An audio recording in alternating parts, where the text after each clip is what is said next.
आज की डिस्कशन हमारी पेज सेटअप ग्रुप में ब्रेक्स के रिलेटेड होगी और हम लाइन नंबर्स की बात करेंगे और हाइफनेशंस को डिटेल के साथ डिस्कस करेंगे। सबसे पहले ब्रेक्स की बात करते हैं। ब्रेक जैसा कि यहाँ पे इसका नाम शो कर रहा है कि किसी चीज को रोकना, तो यहाँ पे इसको मैं अगर क्लिक करता हूँ तो एक ड्रॉ डाउन मेन्यू मेरे पास खुल जाएगा। यहाँ पे पेज है, कॉलम है, टेक्स्ट रैपिंग, नेक्स्ट पेज, और ये कुछ सेक्शन ब्रेक है और यहाँ पे पेज ब्रेक है।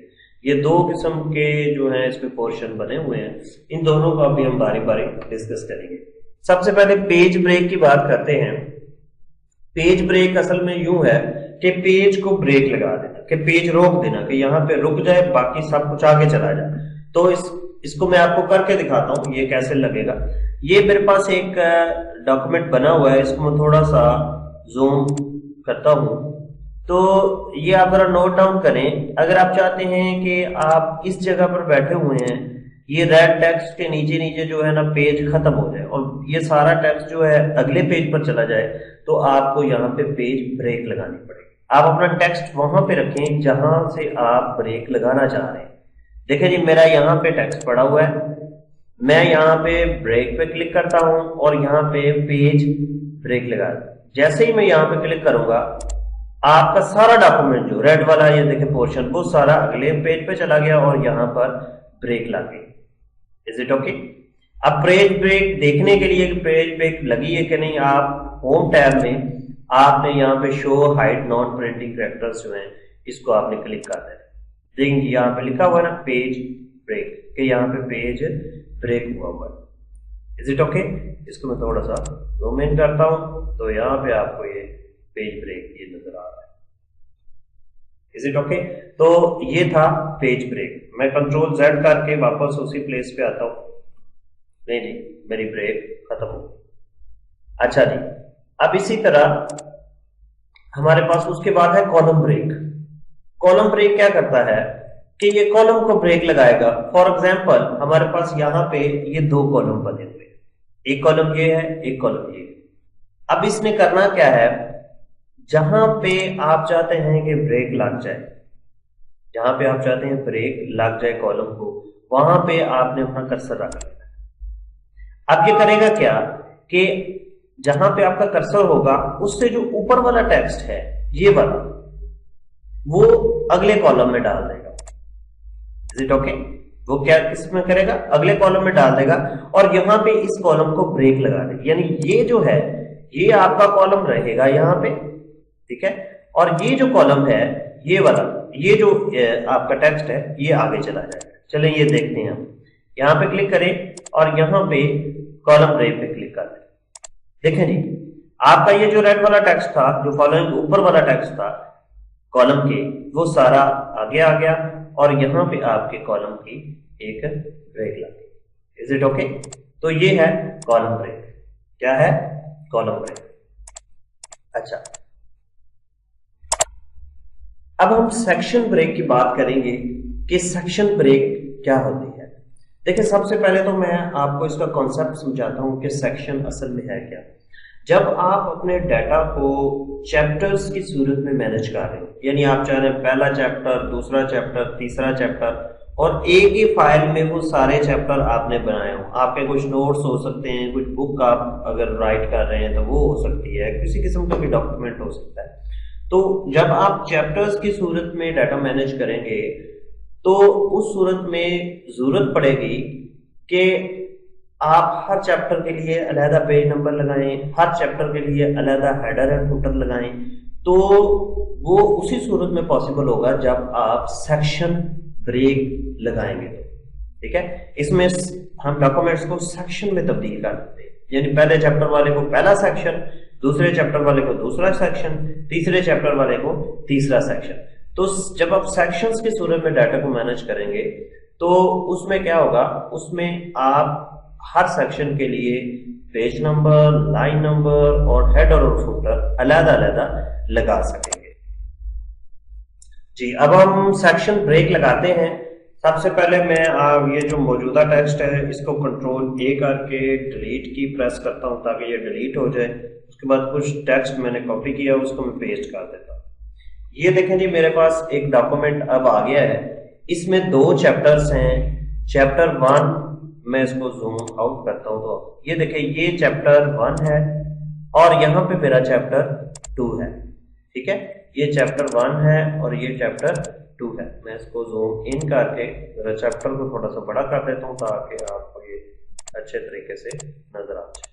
ठीक है, और यहाँ पे चैप्टर 2 जो है इसको भी मैं बड़ा कर, नहीं जी, ये 2 मेरे पास चैप्टर्स हैं। अब मैं चाह रहा हूं कि हर चैप्टर पे हेडर और फुटर भी अलग आए और हर चैप्टर पे सेक्शन ब्रेक भी, हर चैप्टर पे जो पेज नंबर भी डिफरेंट हो के 1 2 3 एक चैप्टर हो जाए, ये दूसरे चैप्टर का पेज 1 2 3 इस तरह लग जाए। तो उसके लिए आपको सेक्शन ब्रेक लगानी पड़ेगी। जहां पे आपने सेक्शन ब्रेक लगानी है वहां पे आपने माउस को रखना है। देखें, यहाँ पे मैं चैप्टर 1 के जो तीसरा पेज है उसके आखिर में माउस को मैंने रखा है और आपने पेज लेआउट में ब्रेक्स में यहाँ पे सेक्शन ब्रेक पे क्लिक कर देना है। जैसे ही आप सेक्शन ब्रेक पे क्लिक करेंगे तो वो सेक्शन जो है यहाँ पे ब्रेक हो जाएगा। अब आपका ये 3 पेज अलग सेक्शन में है और ये 3 पेज जो चैप्टर 2 वाले ये अलग सेक्शन में। आप इन पे हेडर फुटर पेज नंबर लगा सकते हैं। ठीक है, वो कैसे लगना है वो हमने जब ओरिएंटेशन सॉरी जब हमने हेडर और फुटर डिस्कस किया था तो वो बहुत बड़ी डिटेल में डिस्कस हो चुकी है। यहाँ पे आप हेडर और फुटर वाला जो वीडियो है उसको जरा देखें अगर आपको उसकी क्लैरिफिकेशन चाहिए तो। जी, सेक्शन ब्रेक समझ लग गई आपको? अगर आपने देखना है कि यहाँ पे सेक्शन ब्रेक लगी है कि नहीं लगी तो आप यहाँ पे नॉन प्रिंटिंग कैरेक्टर शो करवा लें। ये यहाँ पे ये सेक्शन ब्रेक लिखा हुआ है, इसको बड़ा करता हूँ, ये देखिए section break. Is it okay कि ये जो नेक्स्ट चैप्टर है वो सेक्शन अगला सेक्शन शुरू हो। अब हम सेक्शन ब्रेक में कंटिन्यूअस की बात करते हैं। कंटिन्यूअस इसमें ये करेगा जैसे कि इसका आइकॉन भी शो कर रहा है, ये उसी पेज पर नेक्स्ट पेज पे नहीं जाएगा बल्कि उसी पेज पर सेक्शन को कंटिन्यू कर देगा, यानी नेक्स्ट सेक्शन जो है वो उसी पेज पर बना देगा। अब हम इसको करके देखते हैं कि ये कैसे ब्रेक लगाएगा। मैं इसको आपको जूम इन कर देता हूँ थोड़ा सा। अगर आप चाहते हैं कि यहाँ पे कंटिन्यूअस सेक्शन ब्रेक लग जाए तो वो पेज को ब्रेक नहीं करेगा बल्कि यहीं से अगला सेक्शन शुरू कर देगा। देखें जी, यहाँ पे कंटिन्यूअस पे क्लिक करें, यहाँ पे ये सेक्शन पे। अब ये आपका अलग सेक्शन है और नीचे वाला जो आपका टेक्स्ट है ये अलग सेक्शन में आपको मिलेगा। अब हम इवन और ऑड पेज की बात करते हैं कि ये सेक्शन को किस तरह मैनेज करेगा। इसमें ऐसा है कि मैं इसको जरा कंट्रोल A करके डिलीट करता हूं और टेक्स्ट पेस्ट करता हूं। अब जरा आप नोट डाउन करें आपके इस डॉक्यूमेंट में कितने पेज हैं। देखें जी, इस डॉक्यूमेंट में हमारे पास पेज हैं 6। ठीक है जी, 6 पेज है हमारे पास। हम ये एक दफा बाकी पेज इनको डिलीट ही कर देंगे। ले जी, अब एक डॉक्यूमेंट पे आपके पास पेज है। इस पेज पे हम जो है इवन और ऑड वाली जो ब्रेक है वो लगा के देखते हैं कि इवन पेज और ऑड पेज। फर्स्ट करें, हम चाहते हैं कि यहाँ पे ब्रेक लग जाए, इस जगह पे ब्रेक लग जाए और ये जो अगला टेक्स्ट है ये ऑड पे चला जाए। किस पे चला जाए? ऑड पे।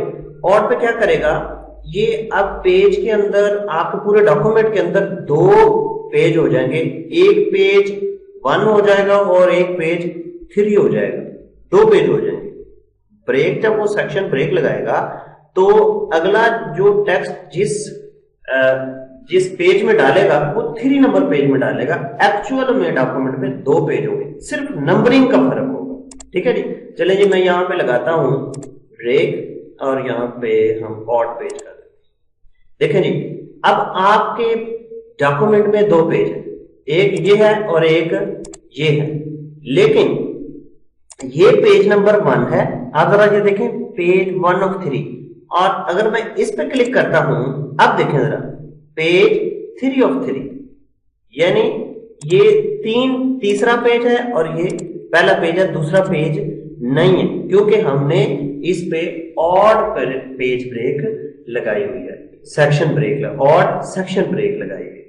अगर इसी तरह आप इवन लगाएंगे तो ये पेज नंबर 2 पे आ जाएगा। अगर यहां पे मैं लगाता हूं इवन, अब ये तीसरा पेज नहीं देगा बल्कि चौथे में चला जाएगा। आप जरा नोट डाउन करें इवन, देखिए जी यहां पे ब्रेक लगी। अब आपके डॉक्यूमेंट में 3 पेज है, ये पेज 1 है, ये पेज 2 नहीं है, ये पेज 3 है, और ये पेज जो है ये 4 आपका पेज आ जाएगा। तीसरा पेज इसमें नहीं है क्योंकि हमने यहां पे इवन पेज ब्रेक लगा दी, ये देखिए, और यहां पे हमने ऑड पेज ब्रेक लगा दी। तो जो ऑड पेज होगा उसको निकाल देगा, ठीक है, और जो आपका जो इवन पेज होगा उस एक पेज निकाल देगा। ऑड और इवन पे आपका कंट्रोल या कर्सर ले जाएगा। अगर जो टेक्स्ट होगा वो भी इसी तरह इवन और ऑड पे ट्रांसफर कर देगा अगर आप ब्रेक लगाते हैं, इवन ब्रेक या ऑड ब्रेक, ठीक है। कॉन्सेप्ट ये है कि पेज 3 ही है, लेकिन ये पेज 1 है, ठीक है, ये पेज नंबर आपका 3 है और ये पेज नंबर आपका 4 है। ये क्यों डिफरेंस आया? क्योंकि हमने इवन और ऑड की 2 जगह पे हमने क्या लगाई हुई है, ब्रेक, ठीक है जी। ये थी हमारी ब्रेक सारी। पेज ब्रेक हमने लगाना सीखा, हमने कॉलम ब्रेक, हमने सेक्शन ब्रेक और हमने इवन और ऑड सेक्शन ब्रेक्स भी सीखी। अब हम लाइन नंबर की बात करते हैं। लाइन नंबरिंग, ये आपकी लाइनों को नंबर लगाने में कमांड आपकी हेल्प करेगी। जैसा कि यहाँ पे मैं क्लिक करता हूँ और यहाँ पे मैं कंटिन्यूस को जब क्लिक करता हूँ तो राइट साइड पे ये 1 2 3 4 सारे लाइन नंबर लग गए। Is it okay? अच्छा, अब इसी तरह अगर आपने line number restart at each page करना है, यानी हर पेज पर अलहदा से लाइन नंबर स्टार्ट हो, तो वो इस तरह आप करेंगे, ठीक है ना। मैं यहाँ पे अब लाइन नंबर कंटिन्यूस करता हूँ, देखिए यहाँ पे आ गया। अगर आप यहाँ पे ये देखें 25 और 26 आ गया। क्यों? क्योंकि मैंने यहाँ पे कंटिन्यूस किया था। अगर मैं रीस्टार्ट ईच पेज करता हूँ तो उस पेज की लाइन नंबरिंग अलग होगी, इस पेज की अलग। ये देखिए इसकी 1 2 3 से शुरू हो गई और ये भी 1 2 3 से शुरू हुई है। Is it okay? इसके बाद यहाँ पे है रीस्टार्ट ईच सेक्शन, ये हर सेक्शन में अलग पेज नंबर लगेगा, ठीक है। और सुप्रेस फॉर करंट पैराग्राफ, अब देखिए इसका मतलब ये है कि फर्ज करें आप ये 1 2 3 4 5 लगी हुई है ना लाइन नंबर, आप चाह रहे हैं इस पैरे को ना लगे, इसको, तो आप इसको क्लिक करें, सिलेक्ट करें और सुप्रेस फॉर करंट पैराग्राफ करें। अब इस पैराग्राफ पे लाइन नंबर नहीं आएगा, ये देखिए लाइन नंबर आगे चला गया जी। अब हम लाइन नंबर ऑप्शंस की बात करते हैं। यहाँ पे लाइन नंबर पे क्लिक करें, मेन्यू में लाइन नंबरिंग ऑप्शन पे आप क्लिक कर देंगे तो आपके पास एक डायलॉग बॉक्स खुल जाएगा। इस डायलॉग बॉक्स में सबसे नीचे यहाँ पे एक बटन आपको नजर आ रहा होगा लाइन नंबर्स, इस पे आप क्लिक करेंगे तो एक छोटा सा डायलॉग बॉक्स और आपको नजर आएगा, ठीक है। इसमें ऐड लाइन नंबरिंग, अगर लाइन नंबरिंग नहीं देनी तो आप इस चेक बॉक्स को अनचेक कर दें। अगर लाइन नंबरिंग देनी है तो फिर इसको चेक कर दें। उसके बाद वो पूछ रहा है कि स्टार्ट एट 1 2 से 3 से, यानी आप अगर 4 से स्टार्ट करेंगे तो 4 5 6 7 8 इस तरह लाइन नंबरिंग देगा, ठीक है। और अगर आप 1 से स्टार्ट करेंगे तो 1 2 3 4 इस तरह नंबरिंग लगाएगा। फ्रॉम टेक्स्ट के टेक्स्ट से कितना फासला होना चाहिए, ये इस फासले की बात, ये टेक्स्ट है ना आपको, तो ये इस फासले की बात कर रहा है, ठीक है। अब काउंट बाई 1 मीन के एक के बाद दूसरा आएगा, दूसरे के बाद तीसरा लाइन नंबर आएगा। अगर आप काउंट बाई 2 करते हैं तो फिर यह क्या करेगा, 1 के बाद 3 3 के बाद 5 5 के बाद 7 इस तरह ये लाइन नंबर लगाएगा। अब ये उसी तरह जो ऊपर वाली ऑप्शंस यहां से भी आप सेट कर सकते हैं कि हर पेज पे अलहदा से करनी है तो रीस्टार्ट ईच पेज पे क्लिक करेंगे। अगर रीस्टार्ट ईच सेक्शन करना है तो यहां से करेंगे। अगर कंटिन्यूअस ऊपर से अगर 10 पेज एक डॉक्यूमेंट के अंदर 10 पेज है तो कंटिन्यूअस करोगे 10 पेजेस को लाइन नंबर लगा दें। तो इस तरह आप इस जो लाइन नंबर ऑप्शंस को यहाँ से सेट कर सकते हैं। ठीक है जी। अच्छा जी, ये देखें अब 2 4 6 जिस तरह मैंने ऑप्शन सेट की थी उसी तरह उसने लगा। अब हम अगली ऑप्शन जो है वो हाइफनेशन को डिस्कस करते हैं। हाइफनेशन असल में क्या है, मैं आपको थोड़ा सा करके दिखाता हूँ, फिर आपको ज्यादा समझ आ जाएगा। यहाँ पे मैं लिखता हूँ दिस इज द BEAUTIFUL। ये देखें मेरा जो FUL है, जैसे मेरी यहाँ लाइन खत्म हुई, ये BEUTI इधर आ गया और उसके आगे एक हाइफन छोटा सा लग गया और FUL आगे निकल गया। इस प्रोसेस को हाइफनेशन कहते हैं। अगर आप हाइफनेशन नहीं आपने लगाई होगी, फॉर एग्जांपल मैं यहाँ पे हाइफनेशन इसको सिलेक्ट करके हाइफनेशन नन कर देता हूँ इसके ऑप्शन, तो ये क्या करेगा, ब्यूटीफुल सारा नीचे आ जाएगा। समझ लग, मैं इसको डिलीट करके यहाँ पे ब्यूटीफुल लिखता हूँ BEAUTIF, सॉरी BEAUTIFUL। ये देखिए पूरा जो वर्ड था वो नीचे आ गया। लेकिन अगर आपने हाइफनेशन लगाई होगी तो फिर क्या होगा, पूरा वर्ड जो है वो नीचे नहीं आएगा, बल्कि हाइफन लगा के उसका जो पार्ट अगली लाइन तक जाना है वो आ जाएगा। फर्स्ट करने मैं ये लिखता हूँ BEAUTIFU, ये देखिए FUL। अब ये देखें आगे आ गया। अब मैं अगर यहाँ पे हाइफनेशन ऑन कर देता हूँ ऑटोमेटिक, तो फिर ये देखिए ब्यूटी यहाँ पे आ गया और डैश लग के FUL भी आ गया। इसी तरह हाइफनेशन अगर आपने खुद लगानी है तो आप मैनुअल पे क्लिक करेंगे। ठीक है, तो मैनुअल यहाँ पे इस तरह आ जाएगा कि कैसे हाइफनेशन दे रही है। ठीक है, तो आप यहाँ पे जिस तरह मुनासिब हो उस तरह हाइफन लगा के, फर्ज करें आप कहते हैं कि यू के आगे हाइफन आ जाए। ठीक है, तो यू के आगे हाइफन लगा देना है आपने और यस कर देना है, तो वो हाइफनेशन लग जाएगी। ठीक है जी, तो ये देखें BEA और अगला आगे चला। तो ये थी हाइफनेशन। हाइफनेशन की कुछ ऑप्शंस भी हैं, वो भी मैं आपको बता देता हूँ। यहाँ पे क्लिक करें, ये उसने बताया ऑटोमेटिकली हाइफनेट डॉक्यूमेंट। अगर आप डॉक्यूमेंट को हाइफनेशन नहीं लगाना चाहते तो इसको अनचेक कर दें, अगर लगाना चाहते हैं तो इसको चेक कर दें। हाइफनेट वर्ड्स इन कैप्स के, ये जो वर्ड्स हैं उनको कैप्स में लगाएगा, यानी बड़े अल्फाज में जो हाइफन वर्ड होंगे वो। हाइफनेट जोन जो है कि यहाँ से जो फासला है ये कितना होना चाहिए, जिस जोन में इसने, जिस एरिया में इसने हाइफनेशन लगानी है, कितने लफ्जों को आपने हाइफनेट करना है, लिबर्ट कंसेक्टिव हाइफन्स टू, कितने हाइफन्स जो हैं वो आप इसमें नो लिमिट ही रहने। ठीक है, अगर आप कहेंगे तो कि 4 लफ्जों के बाद हाइफन करे तो वो 4 के बाद करेगा, 3 के बाद करेंगे तो 3 के बाद करेगा। मैनुअल करना है तो यहाँ से आप मैनुअल कर सकते हैं। ठीक है, तो इसी तरह ये हाइफनेशन जो है ये हेल्प करेगी, आप एक तो जगह भी बचाएगी आपके डॉक्यूमेंट में, ठीक है, स्पेस बचाएगी, और दूसरे ये लफ्जों के दरमियान जो है वो हाइफन क्रिएट